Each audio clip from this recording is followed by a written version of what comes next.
Change yourself and not the world. Long ago, people lived happily under the rule of a king. The people of the kingdom were very happy as they led a very prosperous life with an abundance of wealth and no misfortunes. Once, the king decided to go visiting places of historical importance and pilgrim centers at distant places. He decided to travel by foot to interact with his people. People of distant places were very happy to have a conversation with their king. They were proud that their king had a kind heart.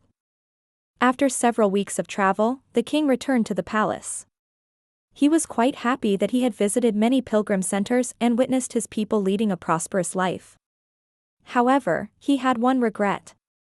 He had intolerable pain in his feet as it was his first trip by foot covering a long distance. He complained to his ministers that the roads weren't comfortable and that they were very stony. He could not tolerate the pain. He said that he was very much worried about the people who had to walk along those roads as it would be painful for them too. Considering all this, he ordered his servants to cover the roads in the whole country with leather so that the people of his kingdom can walk comfortably. The king's ministers were stunned to hear his order as it would mean that thousands of cows would have to be slaughtered in order to get sufficient quantity of leather. And it would cost a huge amount of money also. Finally, a wise man from the ministry came to the king and said that he had another idea. The king asked what the alternative was. The minister said, instead of covering the roads with leather, why don't you just have a piece of leather cut in appropriate shape to cover your feet?